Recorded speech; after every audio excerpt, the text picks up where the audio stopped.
to what happened on October the 7th?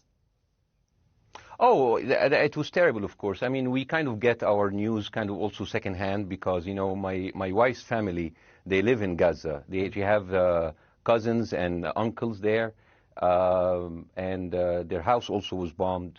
We haven't been able to communicate with them for the past 3 days. Communication are lost.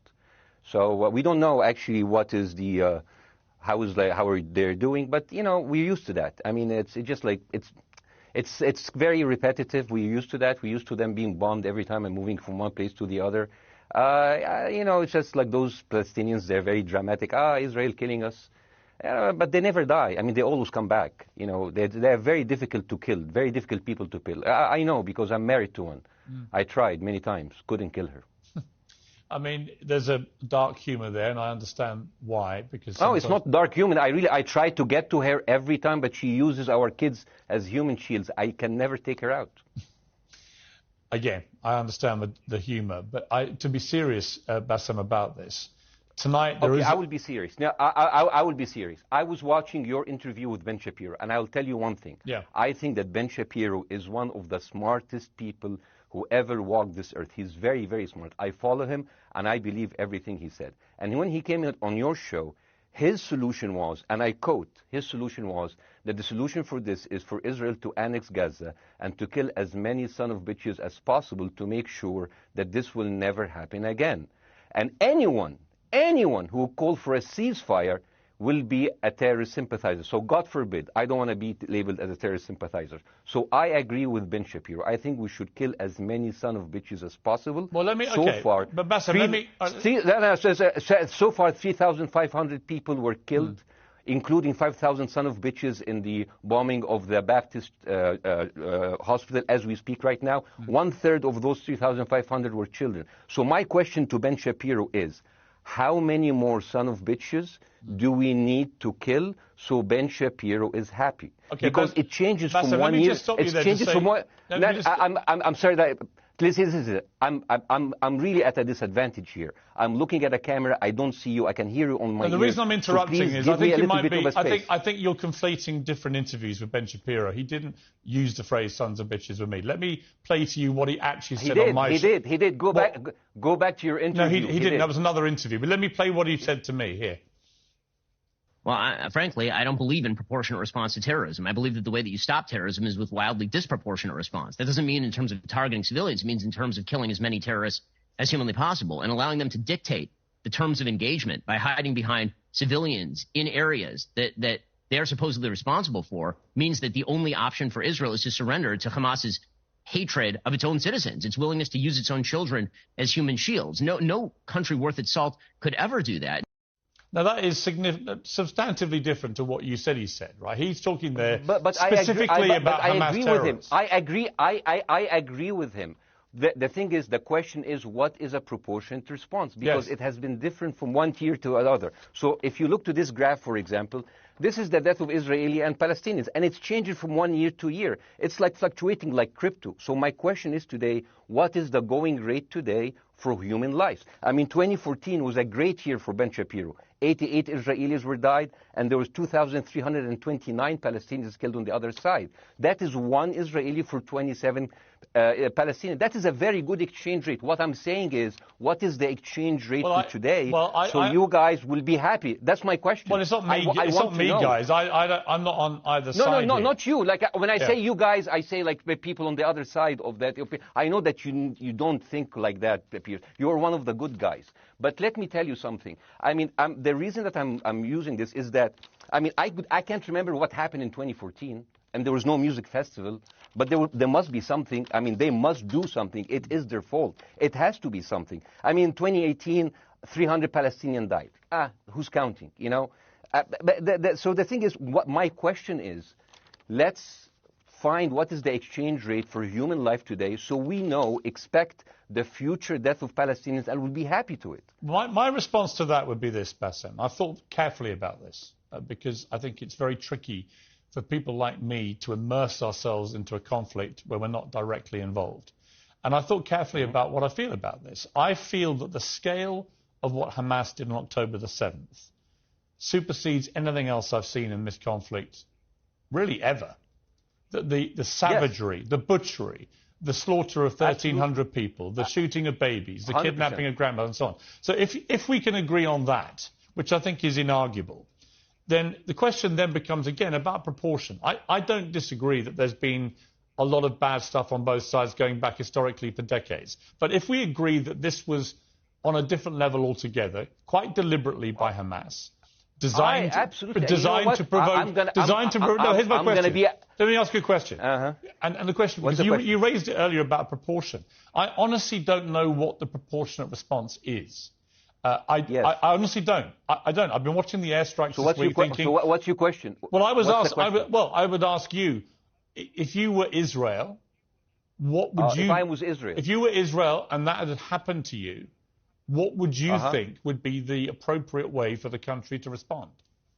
I would do exactly like Israel did, kill as many people as possible, since the world is letting me do it. I mean, I can do it because I can, you know. But the thing is, you know what, I agree with you. And you know what, I'm going to be even ahead of you, because I see the question coming. Do you condemn Hamas for the atrocities? Yes, I condemn Hamas. I condemn Hamas. Hamas is the source of all evil. They're a reason for everything. And you know what? Let's, for a minute, imagine a world without Hamas. Right. What will this word look like? Let's give this word a name, and let's name this word the West Bank. Hamas has absolutely no control in the West Bank, and since the beginning of this year, only through August, 37 Palestinian kids were killed. No music festival, no paragliding, no Hamas. Since the occupation of the West Bank, 7,000 Palestinians were killed. No music festival, no paragliding, no Hamas. I can go on and on and on and on. No, but you don't need to, because in a way you're preaching to the choir. I've followed this crisis. Oh no, you're not preaching. So the thing is, like, in the sense that I know that what you're saying has validity. Of course. Piers. By the way, Piers. I am at a disadvantage here. I can hear you. I cannot see you. I am in a claustrophobic room, and so please cut me some slack and don't interrupt me and interrupt my points. Sure. So, because this has to be fair. Understand. Because if you want to only hear your opinion, I can just condemn Hamas and go home. I can do that. So, do you want to do that, or do you have a much more nuanced conversation? No, I absolutely want to have a nuanced conversation. I wasn't aware I was interrupting you. I thought I was letting you speak. Amazing. So I would say I really applaud Israel for doing one thing that no military force in the world does. Because I heard Ben Shapiro and I heard Ron DeSantis, and they said Israel is the only military force in the world that warns civilians before bombing them. I mean, how fucking cute. That is so nice of them.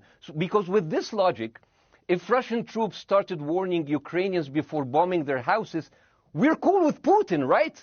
I mean, okay, Habibi, you have warned them, go invade. It's fine. You have done your job. I mean, the thing is, and I understand, and I also heard Ben Shapiro talking about Human Shield. So you remember my wife's family, they live in Gaza. So I asked them, I told them, when Israel give you the nice warning, the cute warning, does Hamas force you to stay in your home so you can be bombed and use as Human Shield? You know what, Hassan here, my wife's cousin, he's a loser, you know. He told me, you know, when I asked him, does that happen? He told me, no. The lying son of a bitch lied to me. I told him, you don't understand. Ben Shapiro and Ron DeSantis keep saying that Israel warns you and Hamas asks you to stay put. So I told you, he's a loser. He never kept a job. He even failed in all of the interviews to become like a Human Shield. I would believe Ben Shapiro. Let me ask you this, So let's go with that. No. Let me ask you this. At some point, I must be able to ask you questions. It's not a monologue for you, Bessam. If we agree that for the 14,000 casualties, I mean, who's counting, are Human Shield, does that mean that every single one of those civilians was standing, obscuring a military target behind them? Because that's a lot of weapons. I mean, Hamas is packing. No, of course it doesn't. And look, So there's some collateral damage. Lots of collateral damage. Yes. It's fine, yeah. You kill some to save some and then kill some more. Yeah, I agree. Yeah. Well, let me ask you this. Again, it comes back to proportionate response. When the world decided it had to get rid of ISIS because of the appalling butchery they were carrying out, it did so by also killing, very sadly, a lot of civilians along the way by doing airstrikes against places which But killing civilians are inevitable. You said that in the beginning. My point is, it's inevitable. Yeah, but once Israel has decided that they want to get rid of Hamas, and Hamas is embedded with civilian population, I'm very concerned about what's going to happen next. I've written a column tonight saying, I remember the Iraq war, which I opposed, right? I remember all this. So my question for you is, what would you think would be an appropriate response by Israel to what happened? Well, these are years of disproportionate responses of Israel. Right. Did it solve the solution? Did it solve the problem? Did it work before, so it will work? What will be the surprise this time? What will be the twist that will make this work this time? What will be different this time? Seriously, I mean, like, this is only the last 15 years. I mean, because it's too many papers. I just got this. But how will this be different? And the thing is, I am so glad in the introduction that you mentioned the Iraq war. I applaud you, Piers, for saying that, because you were honest about it. You said that spreading lies, like WMDs, made people look at those people as less of humans, and they would accept the death of 1 million Iraqi, whether by sanctions or by invasion, right? You are a good man. This is amazing. And you know what is similar? Is when you spread the lies of 40 decapitated babies, although it was refuted. So what happens when people hear that, killing babies is horrible. But when you say decapitated 40 babies, you are planting a certain image with a certain trigger in people's mind. Who has said that? Who has said 40? Who has said that? Who has said 40 decapitated? Who has said that? You have repeated. No, I haven't. What? I've never said that. You haven't said on your show 40 decapitated babies? Never. Ben Shapiro didn't say it? No. Ron DeSantis didn't say Nobody it? has said it. Okay, no, nobody said it? No.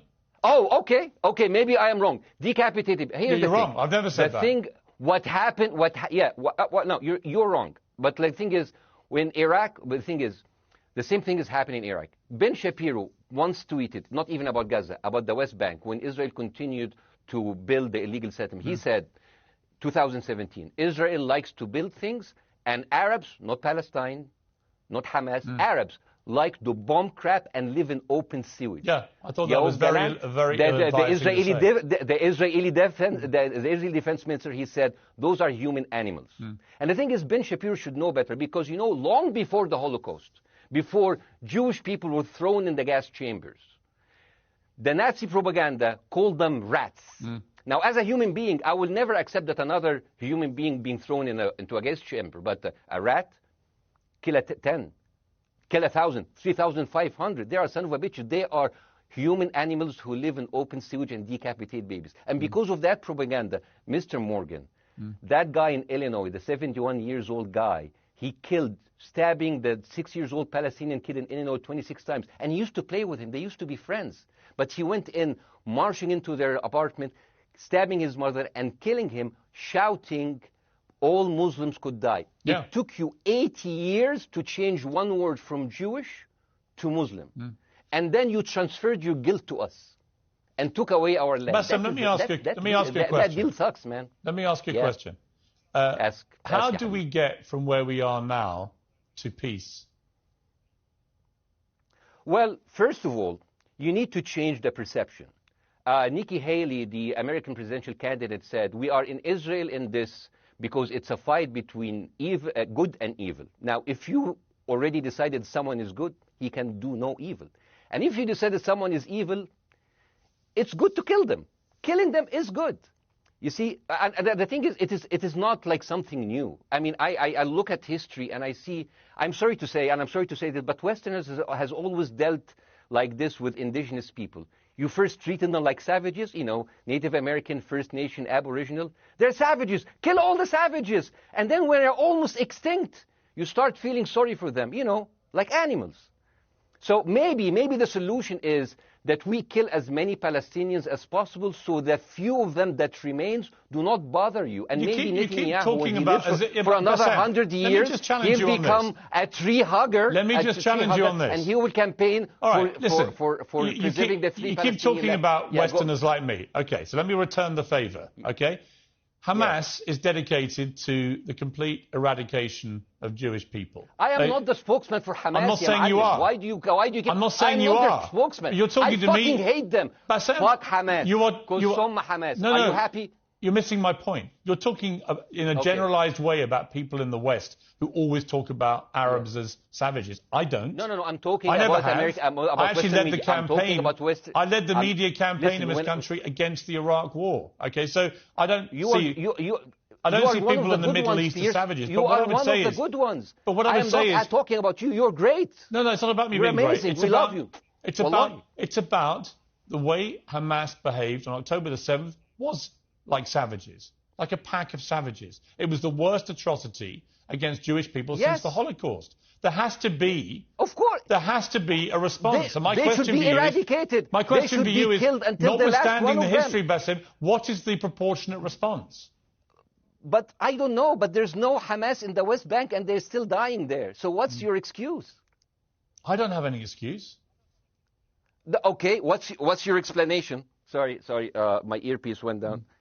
Listen, I don't make any pretense that this hasn't been a massive problem between Palestine and Israel going back to the mid-40s. We all know this, right?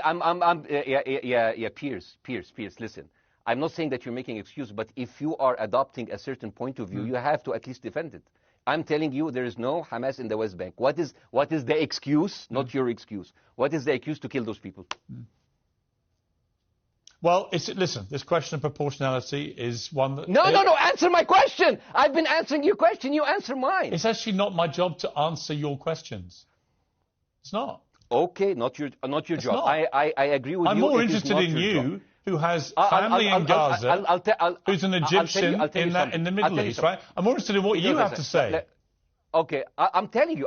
I think Hamas is the problem, okay? Right. Now, let's say agreed. Hamas is removed. Let's Hamas. I'm agreeing with everything. You want me to condemn Hamas? I will condemn Hamas, Hummus, Hassan, everybody. Guys, so wait. I can't hear you. The earpiece. Damn. Okay. Oops. Okay. Yeah. Okay. I do need help. I think. Okay. Just go back. Is he there? You go back. You go. Can you hear back? me? Okay. Go. Thank you, guys. Can you hear Basim? Yeah. Now I can hear you. Okay. So here's the thing. Can you hear? Okay. Yeah. So let's say, for example, Hamas ceased to exist. Okay. Do you hear me? Yes. Yeah. Hamas ceased to exist today. Now, right now, in Palestine, in West Bank and Gaza, 20% of Palestinians go through Israeli prison system, whether imprisonment, whether interrogation, whether torture.